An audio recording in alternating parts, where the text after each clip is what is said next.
Susi adalah seorang wanita parubaya dengan postur tegap dan tatapan tajam. Di masa mudanya, dia adalah seorang atlet tinju yang namanya cukup dikenal di arena. Beberapa gelar kejuaraan sudah pernah ia raih, mulai dari tingkat daerah hingga nasional.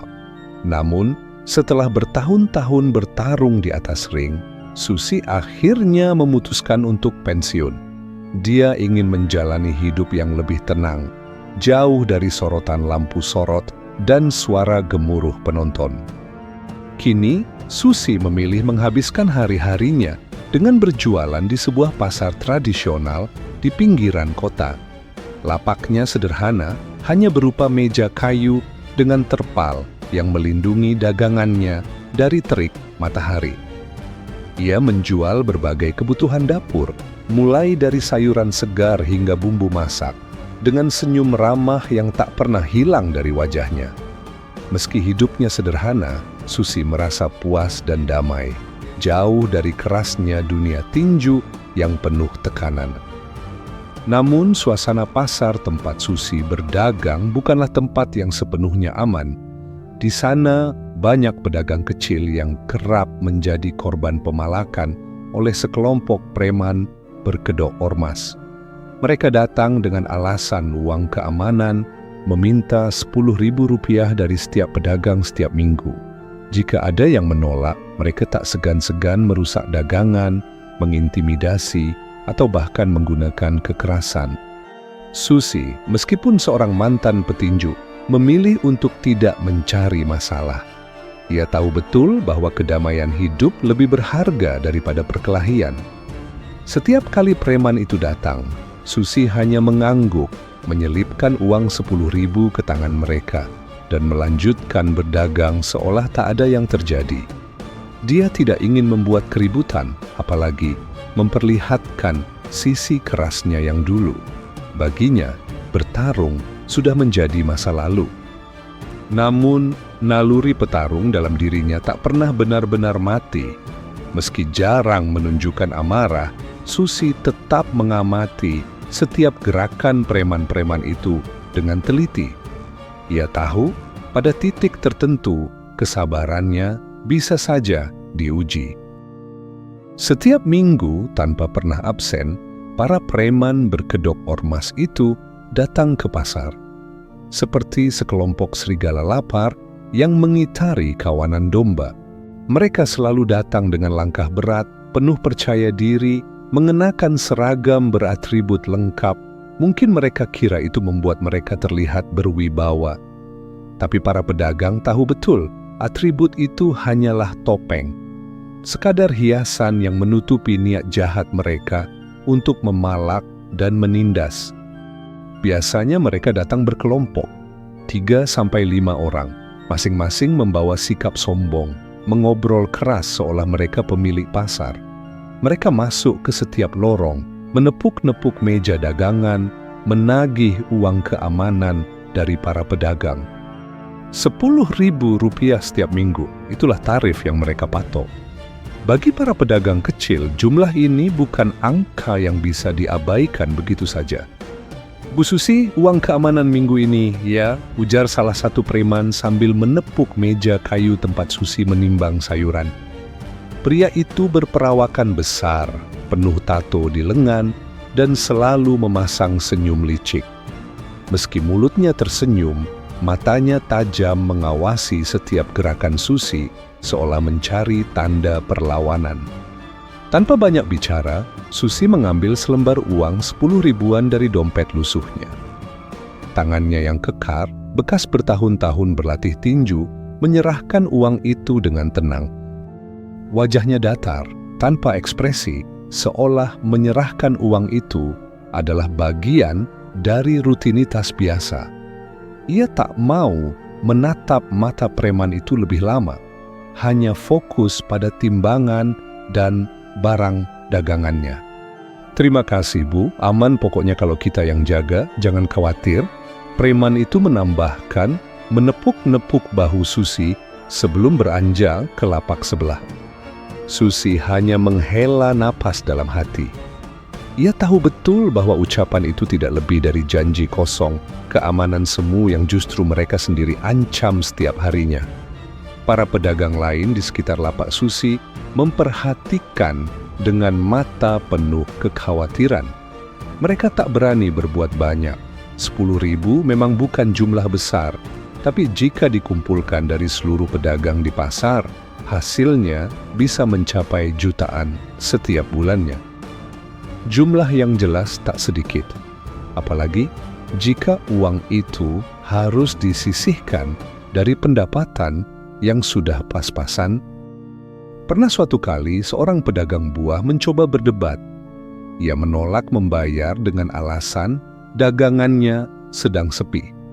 Tak perlu waktu lama, lapaknya dihancurkan, buah-buahnya dilempar ke selokan, dan pria itu diancam akan diberi pelajaran jika berani melawan lagi.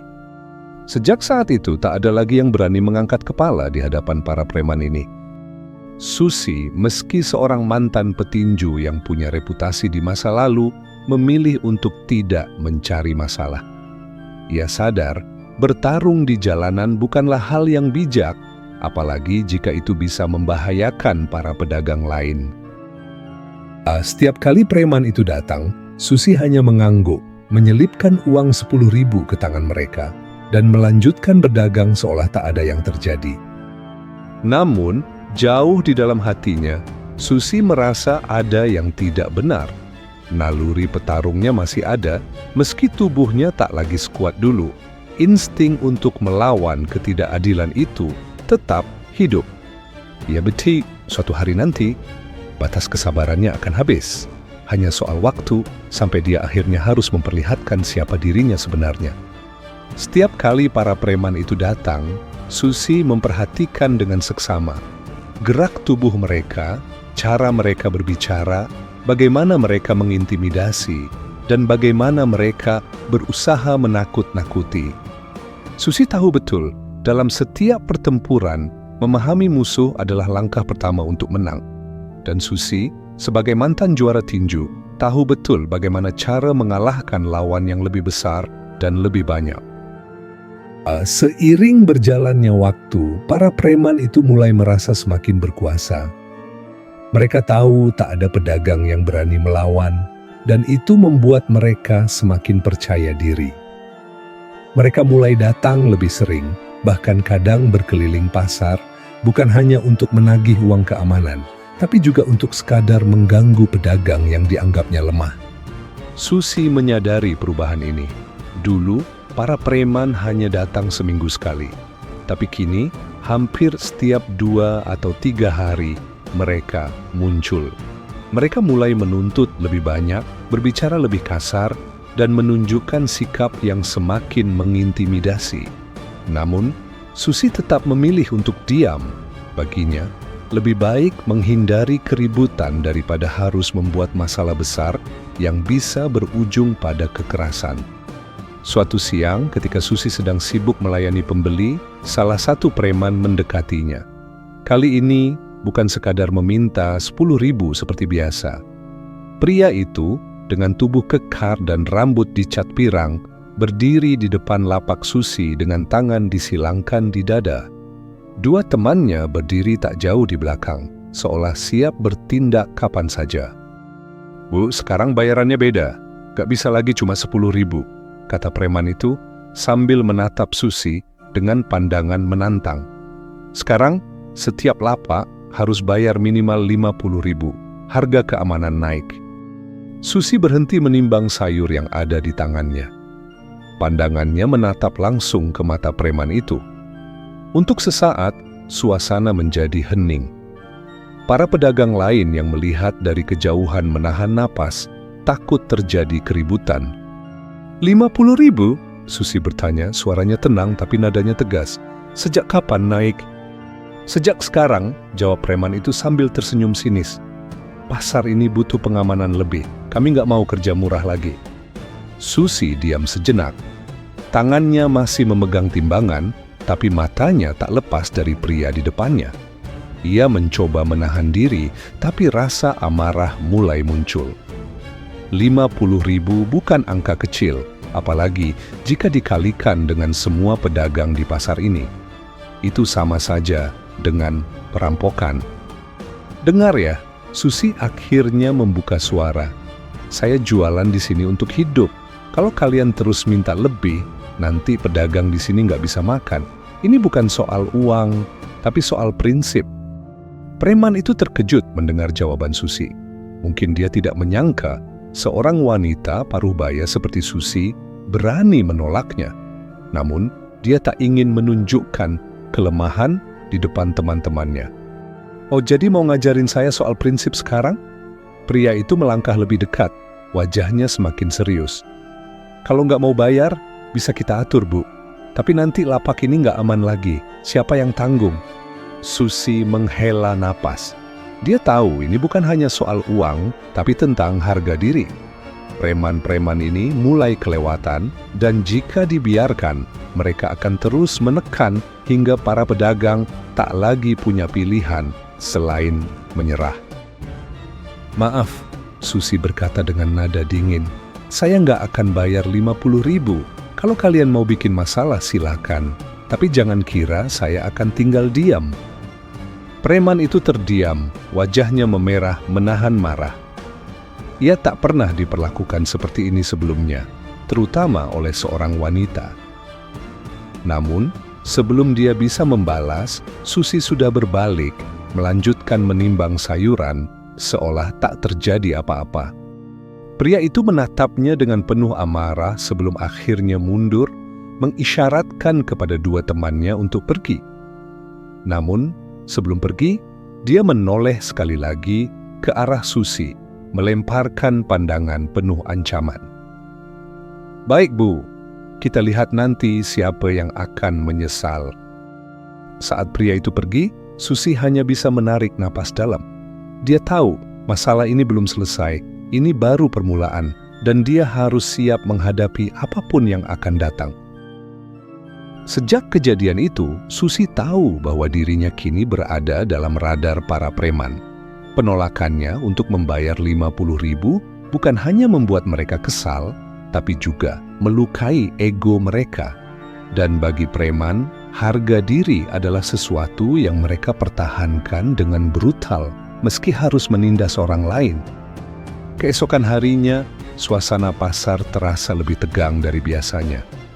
Para pedagang berbisik-bisik, memperhatikan dengan cemas setiap gerakan Susi. Mereka tahu, jika preman-preman itu merasa dipermalukan, mereka tak akan tinggal diam. Beberapa pedagang bahkan mencoba memperingatkan Susi untuk tidak memperpanjang masalah. Bu Susi, hati-hati ya. Preman itu bukan orang baik-baik. Mereka bisa berbuat nekat kalau sudah marah, bisik seorang pedagang sayur di sebelah lapak Susi. Susi hanya tersenyum tipis, mengangguk pelan tanpa banyak bicara. Ia mengerti kekhawatiran mereka, tapi ia tak mau hidup dalam ketakutan. Baginya, lebih baik sekali melawan daripada terus-menerus diinjak-injak. Siang itu, ketika matahari mulai terik, 5 orang preman muncul di pintu masuk pasar. Mereka datang dengan wajah penuh amarah dan pandangan liar mencari seseorang. Jelas siapa yang mereka incar. Langkah mereka terhenti di depan lapak Susi, yang saat itu tengah melayani seorang pembeli. "Hei Bu, kita belum selesai bicara kemarin," teriak salah satu dari mereka, si pria bertato yang kemarin menuntut uang 50.000. Susi menoleh perlahan, matanya tajam, seperti harimau yang mengawasi mangsanya. Pembeli yang ada di depannya buru-buru pergi, tak ingin terlibat dalam masalah ini. "Kenapa? Masih mau minta 50.000? Susi menjawab dengan nada dingin, meletakkan timbangan dari tangannya. Ia tahu ini akan terjadi cepat atau lambat, dan hari ini tampaknya adalah harinya. Preman itu maju beberapa langkah, wajahnya mendekat ke wajah Susi. "Dengar ya Bu, saya nggak main-main. Kalau Ibu nggak mau bayar, lapak ini bisa hancur. Kami bisa buat tempat ini sepi pembeli. Gak usah sok keras di sini." Teman-temannya mulai bergerak, mengelilingi lapak Susi, membuat para pedagang lain ketakutan.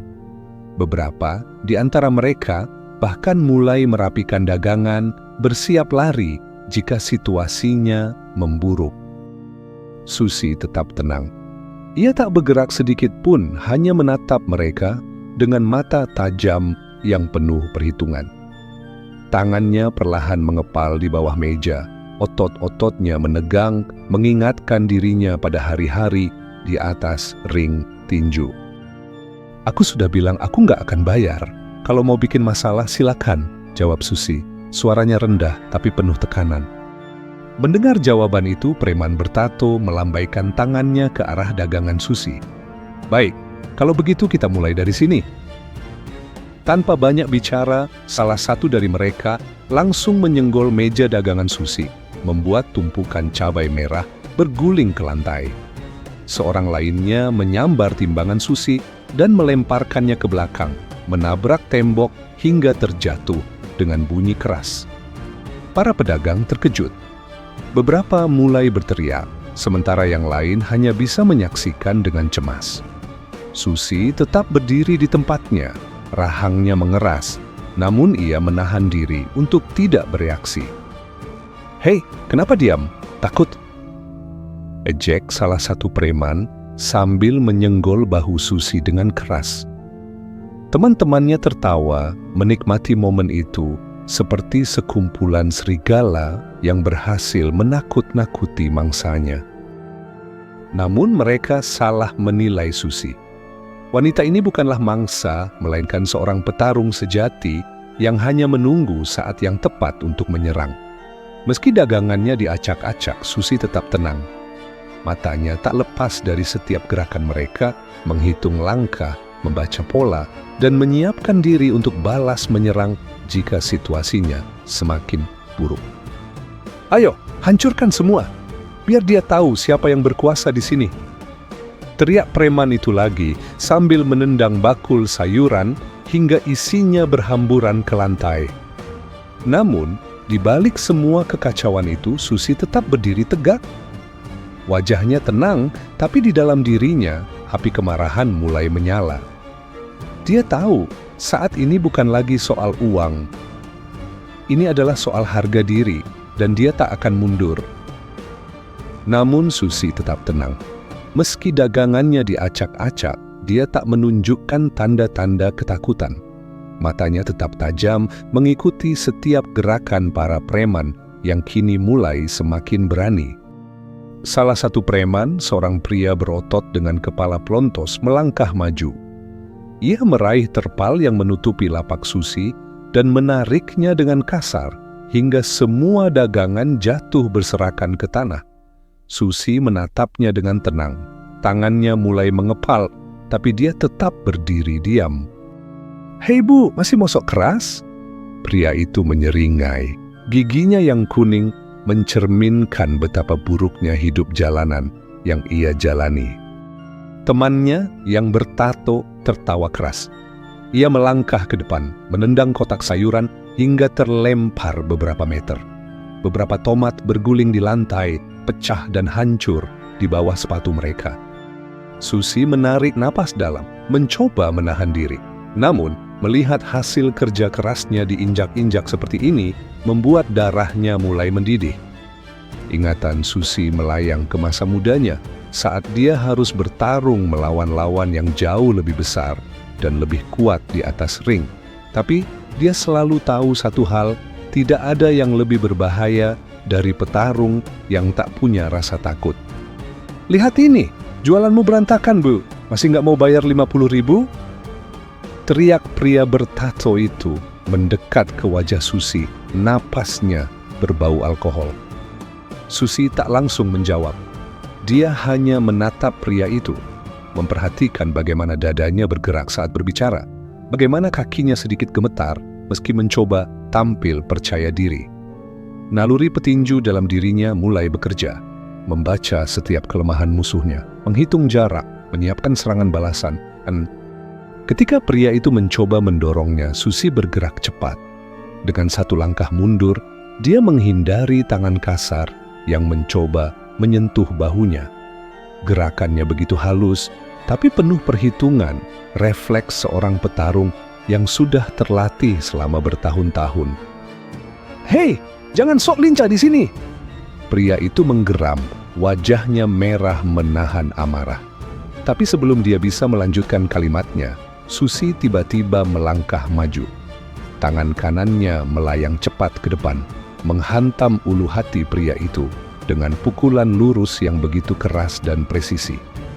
Tubuh pria itu terhuyung ke belakang, napasnya tertahan sejenak. Matanya melebar tak percaya. Teman-temannya terkejut, tak menyangka Susi akan melawan. Namun, sebelum mereka sempat bereaksi, Susi sudah bergerak ke arah pria kedua yang tadi menendang bakul sayurnya. Pukulan kiri melayang ke rahangnya, diikuti dengan hook kanan yang menghantam tulang pipinya.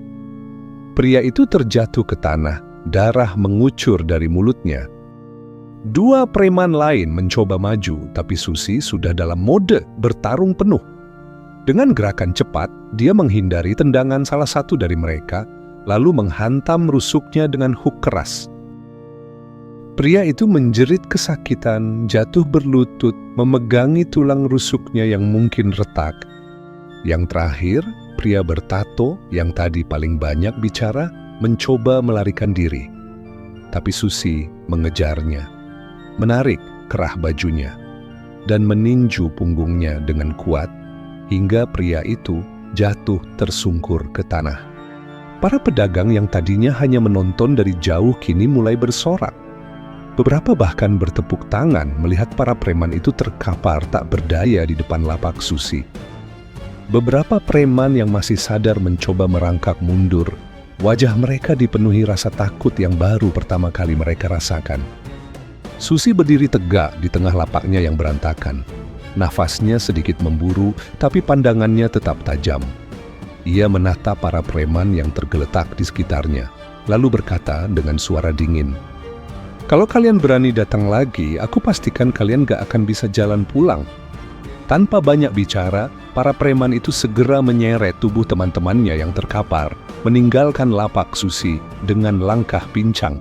Mereka tak menoleh lagi, tak berani menantang pandangan Susi, yang kini berdiri seperti seorang ratu di tengah medan perangnya.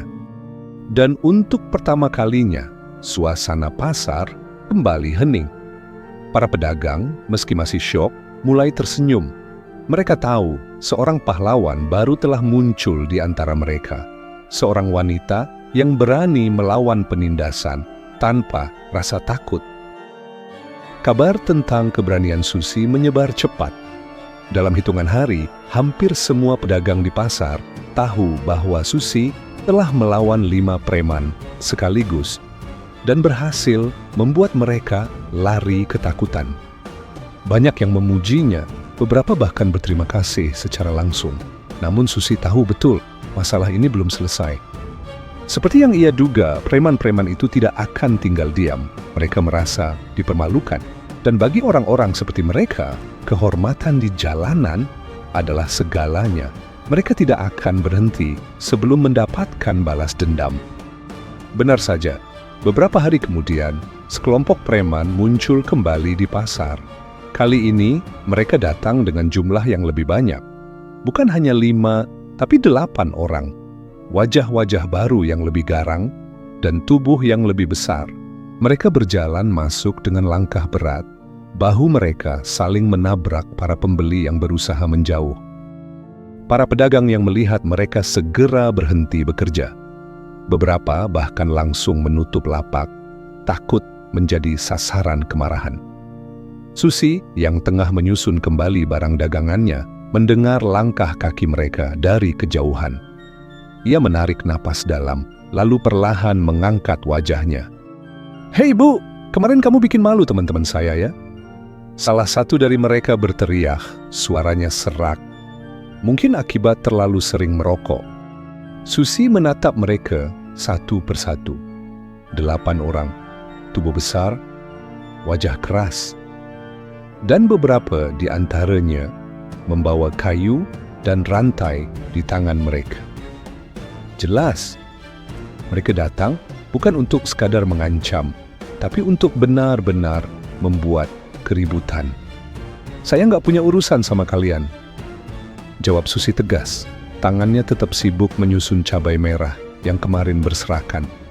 "Oh, jadi sok tenang sekarang?" Pria dengan tato naga di lengan kirinya maju beberapa langkah, memukul meja Susi hingga sayuran yang baru saja ia tata kembali berantakan. "Kemarin berani mukul teman saya, sekarang mau pura-pura nggak tahu?" Susi mengangkat wajahnya menatap pria itu dengan tajam. "Kalian yang mulai duluan. Kalau kalian pikir bisa mengancam saya, kalian salah besar." Pria itu tertawa keras, diikuti oleh tawa kasar teman-temannya. Mereka mulai mengelilingi lapak Susi, mencoba menakut-nakutinya dengan kayu dan rantai yang mereka bawa. "Kita kasih pelajaran aja, biar tahu kalau pasar ini masih di bawah kendali kita," teriak salah satu dari mereka. Susi melihat sekeliling. Para pedagang lain sudah menjauh dan menonton dengan wajah penuh kekhawatiran dari balik lapak masing-masing. Ia tahu kali ini dia harus bertarung lagi dan mungkin lebih keras dari sebelumnya. Tanpa banyak bicara, preman bertato naga itu mengayunkan kayunya ke arah kepala Susi. Tapi Susi, yang sudah siaga sejak tadi, dengan cepat merunduk, membiarkan kayu itu menghantam tiang kayu di belakangnya. Bunyi kayu yang patah menggema di udara membuat para preman lainnya terdiam sejenak. Saat pria itu mencoba mengayunkan kayunya lagi, Susi bergerak cepat. Ia menangkap tangan pria itu, memelintirnya ke belakang, lalu menghantamkan sikunya ke rusuk pria itu dengan keras. Pria bertato naga itu berteriak kesakitan. Kayunya terlepas dari tangan, berguling di tanah. Dua preman lain langsung maju, mencoba menyerang dari sisi kanan dan kiri. Susi memutar tubuhnya, menendang perut salah satu dari mereka, membuatnya terhuyung ke belakang. Sementara yang satunya lagi menerima pukulan telak di wajah, membuat hidungnya berdarah seketika. Namun mereka terus maju, mencoba mengepung Susi dari berbagai arah. Rantai berayun, kayu dipukulkan, tapi Susi bergerak lincah, menghindari setiap serangan dengan gerakan cepat dan terukur. Seorang pria besar mencoba memeluknya dari belakang, tapi Susi menunduk, menarik napas dalam, lalu menghantamkan kepalanya ke wajah pria itu. Pria itu terjatuh, memegangi hidungnya yang patah. Dalam beberapa menit, suara teriakan dan tubuh jatuh bergema di sekitar lapak Susi. Para preman itu mulai goyah. Beberapa mencoba mundur, sadar bahwa mereka telah meremehkan seorang mantan atlet tinju.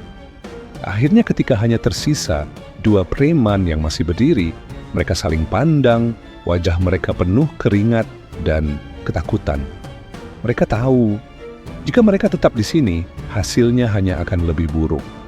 Tanpa banyak bicara, mereka membalikkan badan dan lari keluar pasar, meninggalkan teman-teman mereka yang terkapar di tanah. Susi berdiri di tengah lapaknya yang kembali berantakan. Nafasnya berat, tapi wajahnya tetap tenang. Ia melihat ke sekeliling, memperhatikan para pedagang yang mulai bertepuk tangan, beberapa bahkan berteriak memberi semangat. Untuk kedua kalinya Susi berhasil mengusir para preman itu. Tapi kali ini, ia tahu mereka tak akan berhenti sampai di sini. Beberapa hari setelah kejadian itu, suasana pasar mulai berubah. Para pedagang yang tadinya selalu waspada dan penuh ketakutan, kini mulai tersenyum lagi. Mereka tak perlu lagi terus-menerus menengok ke belakang, khawatir akan kedatangan preman yang menuntut uang keamanan. Berita tentang Susi yang berhasil mengusir para preman untuk kedua kalinya menyebar cepat, bahkan hingga ke pasar-pasar lain di sekitar kota. Namun, meski situasi tampak tenang, Susi tetap waspada. Ia tahu para preman itu tidak akan menyerah begitu saja. Rasa malu yang mereka terima pasti akan mendorong mereka untuk kembali, mungkin dengan kekuatan yang lebih besar dan ancaman yang lebih berbahaya. Tapi Susi sudah siap. Dia tidak akan membiarkan siapapun mengganggu hidupnya atau kehidupan para pedagang yang kini mulai melihatnya sebagai pelindung. Benar saja, pada suatu pagi yang cerah, Ketika matahari baru saja terbit dan para pedagang mulai membuka lapak mereka, sekelompok pria berbadan besar datang ke pasar. Kali ini bukan 8, tapi hampir 12 orang, lengkap dengan jaket kulit dan wajah garang. Beberapa dari mereka membawa pentungan kayu, sementara yang lain mengayun-ayunkan rantai besi di tangan mereka, menciptakan suara yang membuat bulu kuduk berdiri. Susi yang sedang merapikan dagangannya langsung menyadari kehadiran mereka. Ia melihat dari sudut matanya, beberapa pedagang mulai panik. Beberapa bahkan menutup lapak mereka lebih awal. Ketegangan melingkupi udara seperti awan hitam yang menggantung sebelum badai datang. Salah satu pria yang tampaknya pemimpin mereka melangkah maju. Tubuhnya besar, ototnya menonjol di balik jaket kulit hitamnya, dan tatapan matanya penuh kebencian. Wajahnya penuh bekas luka, mungkin hasil dari perkelahian jalanan yang tak terhitung jumlahnya. Hei Bu, ini pasar, bukan arena tinju. Teriak pria itu, suaranya berat dan bergema di seluruh pasar. Dengar-dengar, kamu jago pukul orang ya? Sekarang coba pukul saya kalau berani. Susi menatapnya dengan tenang, lalu menegakkan badannya. Ia tak berkata apa-apa, hanya menatap pria itu dengan mata yang tajam, penuh keyakinan. Melihat Susi tak takut, pria itu melangkah lebih dekat. Kami di sini bukan untuk main-main, Bu. Kamu bikin malu teman-teman saya.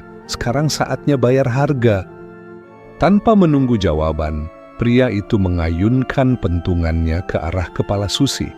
Namun, seperti petir yang menyambar, Susi dengan gesit menghindar. Ia melangkah ke samping, lalu dengan cepat melayangkan pukulan keras ke rahang pria itu. Pria itu terhuyung, langkahnya goyah, matanya melebar, tak percaya. Tapi sebelum dia bisa menyeimbangkan diri, Susi sudah menambah serangan dengan pukulan hook kanan yang menghantam tulang rusuknya. Napas pria itu terhenti sejenak, tubuhnya terlipat kesakitan, sebelum akhirnya jatuh berlutut di tanah. Melihat pemimpinnya terjatuh, para preman lain langsung maju serentak. Namun Susi tidak mundur, dia melawan mereka satu persatu. Setiap pukulan dan tendangannya mendarat dengan presisi dan kekuatan yang membuat tulang berderah. Ia bergerak seperti angin, menghindari rantai yang berayun, menangkis pukulan, dan membalas dengan serangan yang membuat para preman itu berjatuhan satu demi satu. Para pedagang yang menonton dari jauh tak lagi hanya menonton dalam diam. Mereka mulai bersorak, beberapa bahkan berteriak memberi semangat, seolah sedang menyaksikan pertandingan tinju yang sesungguhnya. Ketika debu mulai mengendap dan suara rantai yang jatuh ke lantai menggema di udara, Susi berdiri di tengah lapaknya. Napasnya teratur, wajahnya tetap tenang, meski otot-ototnya berdenyut karena tenaga yang terkuras.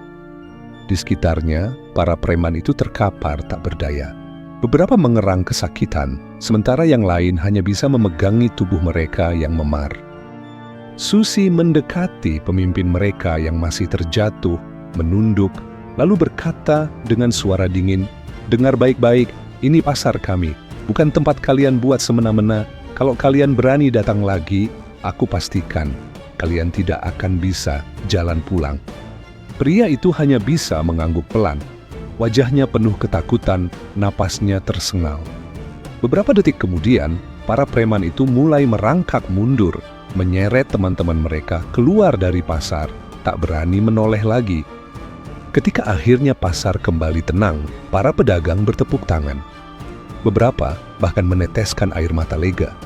Mereka tahu hari ini adalah titik balik. Mereka tak lagi harus hidup dalam ketakutan.